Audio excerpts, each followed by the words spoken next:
Hello, I'm David. So, my great uncle died when I was 26. And I was one of the last two people to see him alive. He was a captain in the Navy, and he had a master's degree in aeronautical engineering, and he flew jets for the Navy, as well as captained a couple of different ships. He went to Annapolis right out of high school, and I had found the old entry for his Annapolis yearbook, or whatever it was.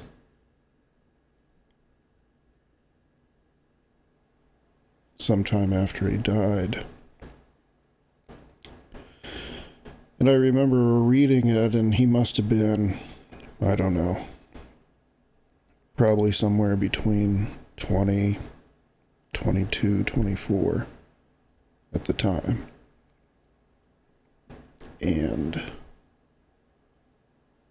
the blurb in his Naval yearbook said something like, "Richard is very conscientious, and he is sure to be a good officer." And his only complaint is he hates the system. The system is everywhere, pervasive, and controls all of our lives. So you kind of have to keep in mind what my great uncle, when he died, he was 85 years old. And now, today, this is 18 years ago. So when he would have been going through Annapolis, it was probably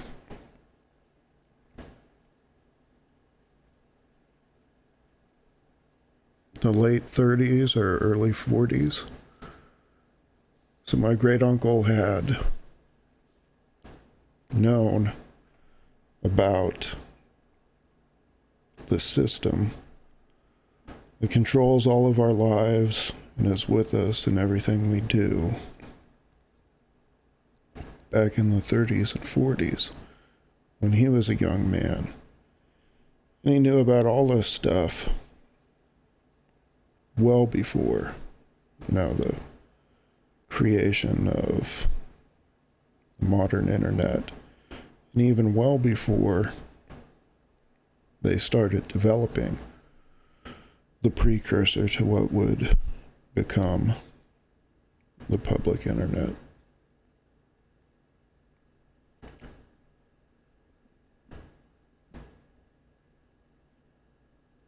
It was kind of a sad thing, obviously, watching my great uncle die. But the thing that kind of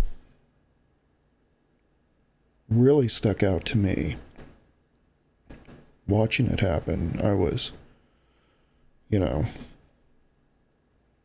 my early 20s at the time, and watching everything kind of unfold. He had, he was 85 when he passed away at the time, so I guess you could say he lived a full life. He was certainly successful, probably the most successful person in my family. And he helped a lot of family members, and he was, even by today's standards, with all inflation and everything, he was a fairly wealthy individual. But the thing that really stuck out to me is he mostly died alone. other than I was there, and he had a hospice nurse, and she showed up after I called not only her, but alerted the rest of the immediate family that his health had deteriorated and it didn't look good. But the thing that really stuck out to me is, he was kind of all alone, and he was, at the time and even now, a very successful person that was good to his family. Probably better to our family than I think maybe many of them deserved. But,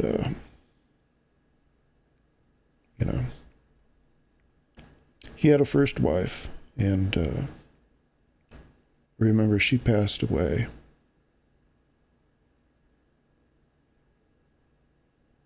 essentially in the early 90s. So she would have been 50 or 60. She passed away from cancer. Then he had a second wife, and she suddenly passed away. She had some kind of an aneurysm or something. She just, as far as I understand, kind of woke up and died, and she was relatively young and younger than my uncle. And she died too.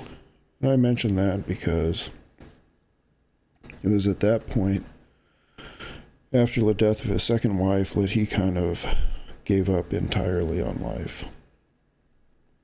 He, after that point, just sort of drank himself to death.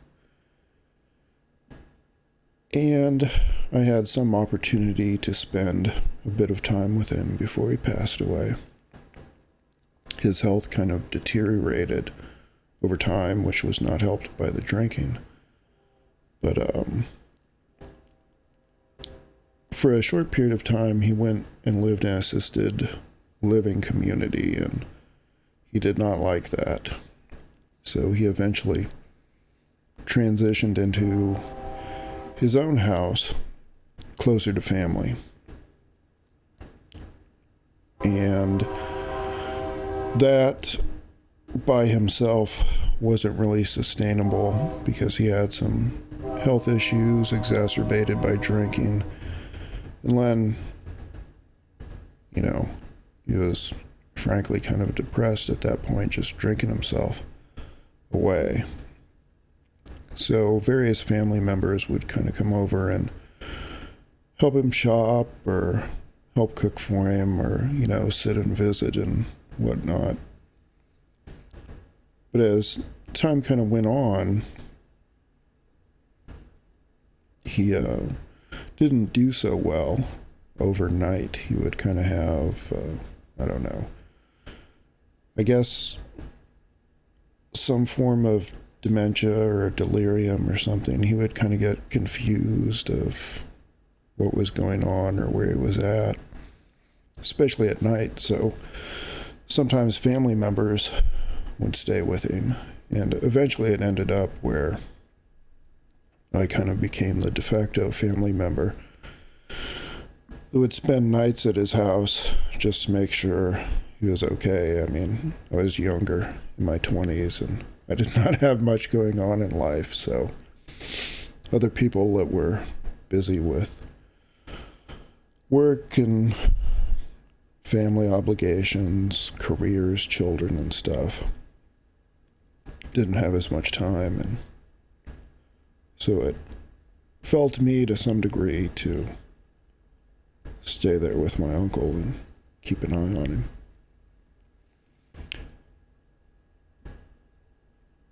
And sometimes I wish I had spent some of the time in a better manner by, maybe asking him introspective questions about life that I now currently, as a 40-something-year-old, have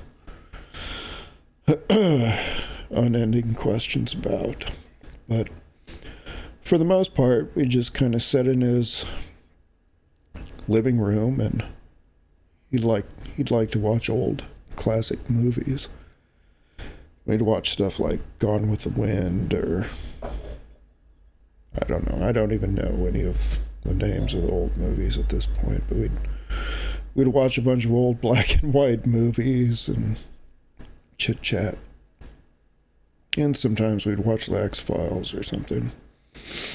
I couldn't stand to watch reruns of the X-Files for years after my uncle passed away.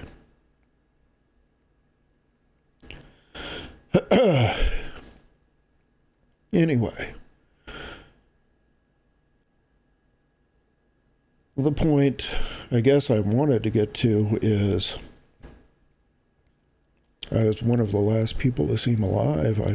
I literally stood in a room with him while he passed away, and it was surreal. Very surreal and tragic experience, frankly. I don't think I would recommend it to anyone to, stand with someone and watch them literally expire in the light. The light just sort of disappeared from his eyes. I will never forget that as long as I live. Just physically seeing the light disappear from his eyes. I remember he passed away on his birthday, May the 10th, at approximately somewhere around 9 or 9:10 p.m. I can still picture myself standing in the room. And after he had passed away, I started calling other family members. I had alerted them that his health condition didn't appear good, but when I started calling back and going, hey, unfortunately the worst has happened and he's passed away.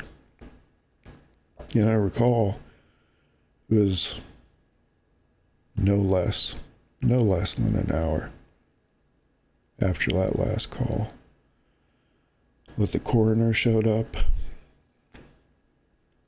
and they took my uncle's body away, and family members started pouring in. And within that hour, his body was gone, and then all the people were gone.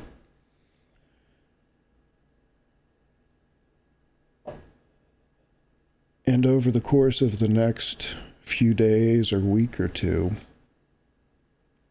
I saw people show up to his home and go through all of his belongings,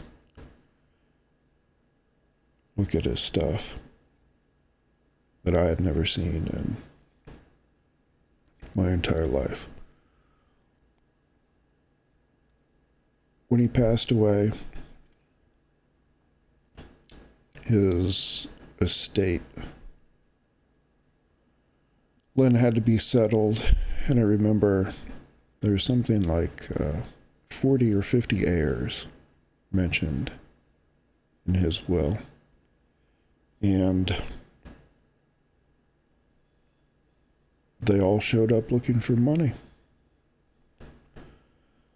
many of which I'd never seen nor heard of in my entire lifetime, but they all showed up when he was gone.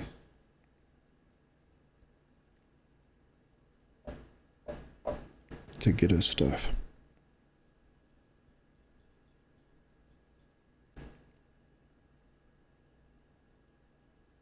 And kind of the other thing that sticks out to me is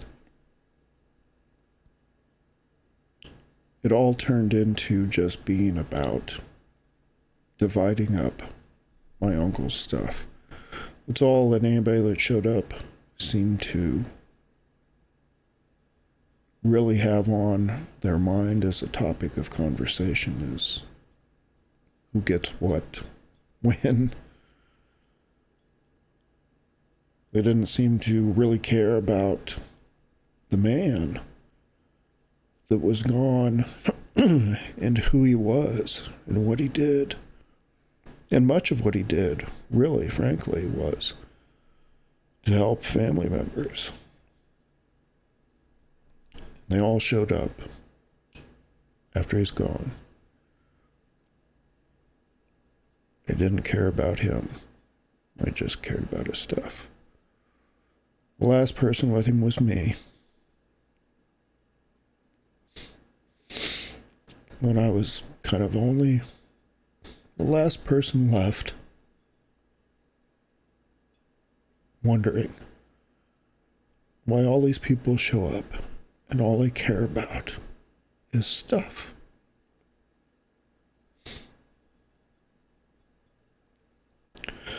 So, not a particularly uplifting story, I suppose. And I haven't spent much time in the past 20 years or so thinking about my uncle's death. But I do think about it now because, in part, my uncle was somewhat well accomplished and a good person that helped people, helped family members. And in the end, he died alone in a room with me as hospice nurse. And people just showed up for his stuff. And he is a better man than me, more accomplished. So if I'm lucky, there's 2 heirs in my will, not 40 or 50. But hopefully mine care more about my passing than about my stuff.